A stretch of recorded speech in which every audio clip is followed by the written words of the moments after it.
Here's Wendy.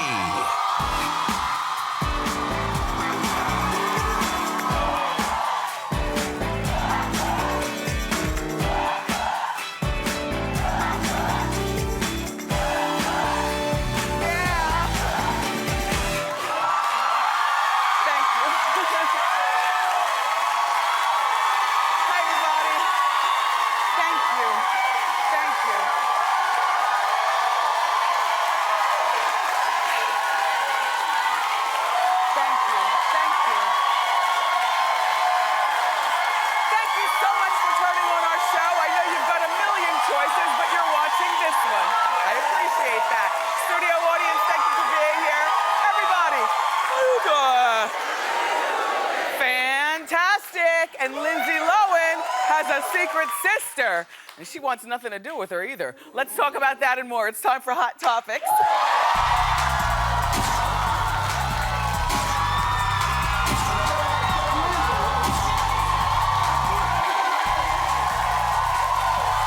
Thank you. Yeah. Good. I'm glad you're watching. And so for about 5 weeks, I've been keeping a big secret, and I've been basically sharing on the after show little things. You know, at wendyshow.com, after the show, I go into my office and I put my robe on and we talk casual.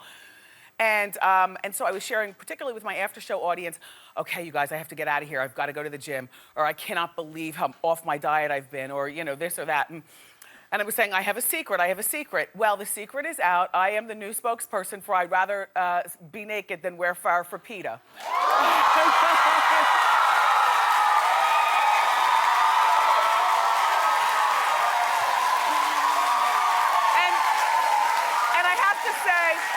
And I have to say, it was so cute on the after show because people were guessing that the secret was that I was pregnant, or that me and my husband are adopting, or that I'm posing for Playboy. But, you know, I felt fabulous at the photo shoot. I was surprisingly very free. It was very liberating. The photographer was stunned and shocked. He had no idea. My husband was my posing coach and had me really pose-alicious. And I must say that the pictures won't be out until sometime after Thanksgiving, and then they're going to do, like, you know, billboards and, you know, like that. But I'd rather be naked than wear fur.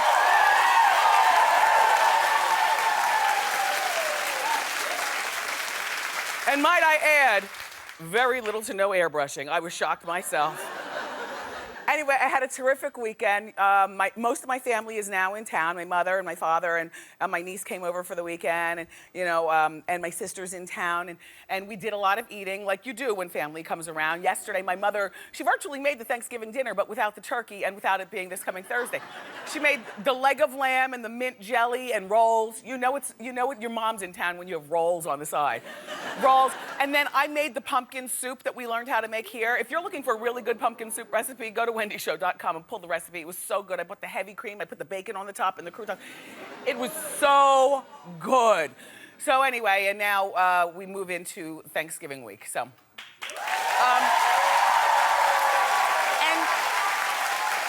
last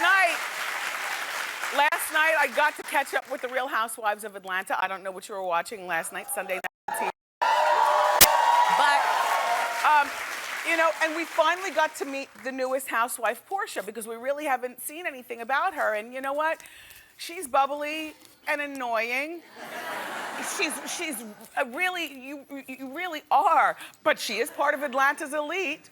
And Portia didn't get off to a great start with Kenya on the show. Apparently, Kenya, who's a former Miss USA, will flip on you if you call her a former Miss America. And by the way, and don't ask her age or what year she won Miss USA, because she will flip on you for that too. Just take a look at how it all went down.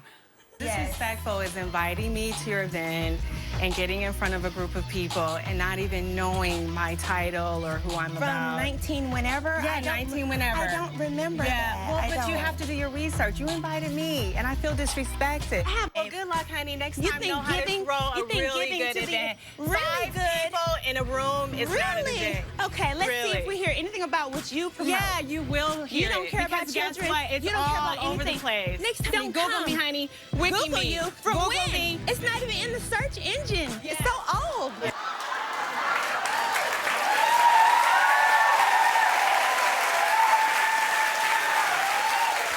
First of all, the two of them did have a classy way of fighting because nobody really raised their voice, and Kenya kept pretty in her face the whole time she was talking.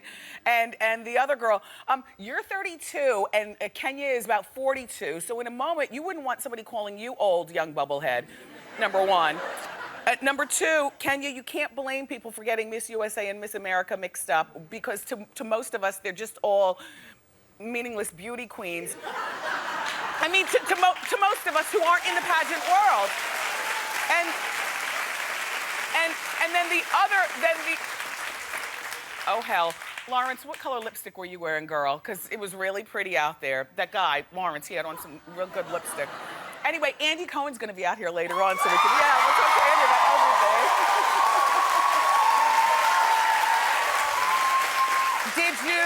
Did you watch the American Music Awards last night? Well, Justin Bieber was the big winner last night. He won Artist of the Year, and he did a performance with Nicki Minaj, and he thanked the haters who said he wouldn't last. Yeah, well, and then MC Hammer was probably the biggest performance of the night. He did a surprise performance for the big finale, and he was joined on stage by that Korean sensation Psy with the Gingham Style. Now, okay, here's my thing about Psy, and I'm not hating on him because, clearly he's gotten some recognition for something, but, it was fun to see him perform with Hammer because Hammer is, well, Hammer's dancing is a lot like Psy's dancing, and so it seemed relevant, but Madonna bringing Psy on stage at the concert last week in New York was just ridiculous. And because I'm thinking that Madonna's, older, and also she doesn't have to be that cheesy to bring Psy on stage to do the Gingham Style dance. I don't know how you thought about this, but I thought that even Lourdes, her 15-year-old daughter, could have said, Mom, I know Psy has 2 million, the guy has like 2 million hits on his YouTube page for doing that Gingham Style dance and everything, but something about Psy being brought into the real fray of the coolness is uncool. That's like one of those dances that you do at a wedding. Like you do the Gingham Style at a wedding. That's a dance that we do backstage. But like when we go into commercial for the show, we do, well, no, I don't. Marco, our audience warm-up, and Suzanne, you do it too. As a matter of fact, you guys, and by the way, our DJ Booth says the Gingham Style song, he's got to play that in the club or everybody has a fit. I'm so shocked. I've never heard that. Anyway, hit it, Booth. Watch how they get down.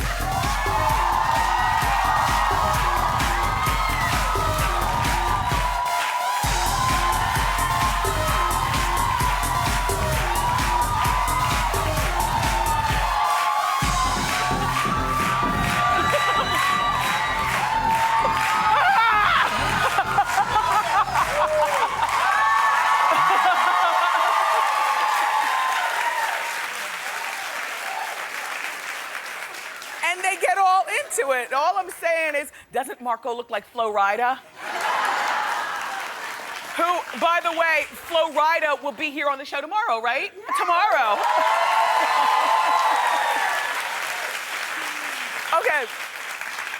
So we have less than a week before the big Liz Taylor movie on Lifetime TV. I can't wait.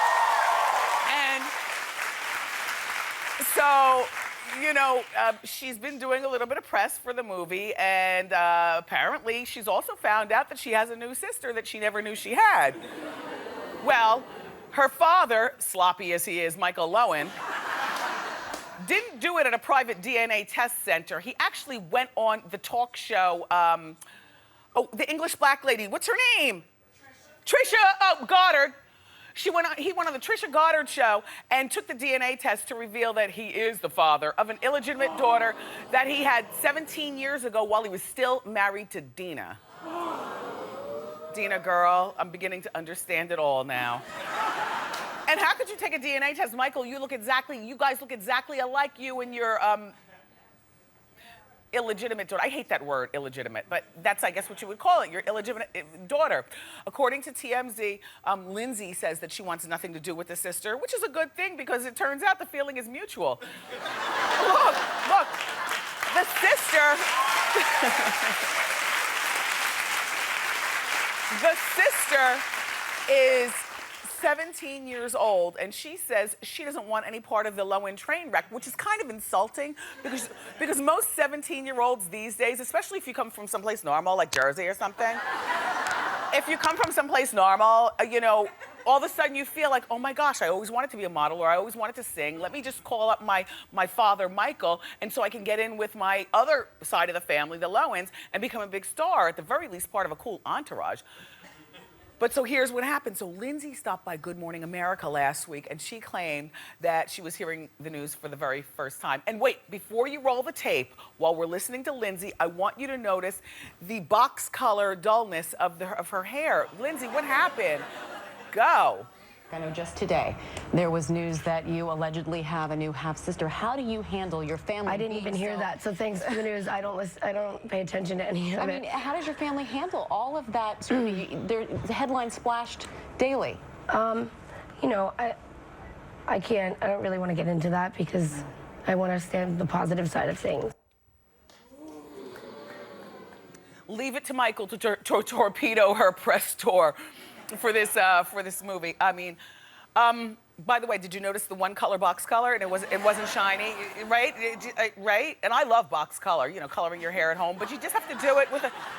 Anyway, you know, I don't know what to say other than she couldn't. The interviewer Amy Roebuck, you know, she got the answer that she got. She couldn't very well go back because Lindsay's camp basically has gates around everything that she says. And there are parameters set before she goes into the interview. And those parameters are, she doesn't want to talk about her social or her personal life.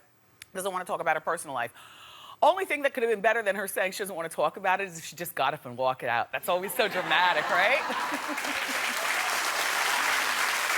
Anyway, don't worry, Lindsay. We'll all be watching Liz and Dick on Sunday night. It's going to be good at 9 o'clock on Lifetime. So, I went to the mall this weekend and I found it really awkward. You know, the Christmas decorations are going up and the music's playing, but if you're like in the Northeast, you know, which, you know, we're still digging out from Sandy, it almost seemed like a crime to even be in the mall and to have the music playing and everything. It just, you know, Sandy's just put a damper on this entire holiday. So for those of you who didn't go to the mall, did you go to, and I didn't buy anything at the mall, by the way. I strolled in to go to Abo and Pan because they got the good corn chowder. I ate it in the middle of the mall. Do you ever just sit down and people watch in the middle of the mall? I ate, look, and I was by myself at the Short Hills Mall. I ate it in the middle of the mall and then went back to my car and went back home. Anyway, did you go to the movies? The final Twilight movie was #1 at the box office. And one of the stars of the movie, Peter Facinelli, debuted his new girlfriend at the New York premiere. Now, her name is Jamie Alexander. And she's 28 years old, and she's an actress, and she was Peter's co-star in Nurse Jackie. Is your mind going where my mind is? You want to take it even further? She's also his co-star in a movie called Lucy's. Lucy's was filmed 2 years ago, while he was still married to Jenny. I'm not saying anything, I'm just saying these two have, Jamie and Peter have known each other for a while. Jenny, I see, or maybe not. But Peter and Jenny, that's Jenny, they've been divorced for only 8 months, and the Star magazine is reporting that there's a lot of attention between Peter and Jenny Garth because he's saying, allegedly, that she's doing a lot of talking about their divorce. Apparently, Peter thinks that Jenny is making him look like the bad guy and is demanding her to stop doing interviews and talking about their divorce. The thing is that I follow all those interviews, and she's not talking bad about you, Peter. She's simply saying, you know, I'm 40 years old, I am the mother mother of 3 or 4 kids. I forgot how many kids you guys have. I'm going through it regarding the divorce, but I look good. She lost like 20 pounds or something. They showed her in a bikini. There she is. I mean, she hasn't been saying anything horrible about you. She hasn't made any implications that we are running with involving you being unsavory in the marriage, but it does look kind of janky that you're now involved with a woman who you used to co-star with on Nurse Jackie and who you did a movie with 2 years ago. But Peter, I like you, but I've never noticed how there's something Bruce Jenner-ish about. Do you know what I'm saying? Like, you've got very delicate features like Bruce Jenner, that's all. But the girl, Jamie, she looks like a nice girl, right? Everybody just go on and be happy. So, were you one of the people who rushed to the store this weekend to buy all the Hostess stuff because now they're officially out of business? You know, that means no more Twinkies. People are hoarding Twinkies and selling them, believe it or not, for thousands of dollars. Yes, yes. Earlier this year, you know, we here at the Wendy show, because we love our food, and we particularly love nostalgic food like Twinkies, and we launched our, you know, Save the Pinky campaign. We picketed in the streets. We set a Twinkie world record for eating the most Twinkies. Twinkie the Kid came here and said, "How you doing?" We did everything we could. There are rumors, though, that there is a company that will hopefully be buying the Twinkie company to really save the Twinkie. Until then, I guess it would be Twinkie goodbye, and we'll miss you a lot. More so than Twinkie, you know what I'm really gonna miss? I'm gonna miss the Hostess bread, like the Wonder Bread and the Wonder Wheat bread and stuff. What are we gonna eat our after sandwiches on for Thanksgiving? Rest in peace, Twinkie.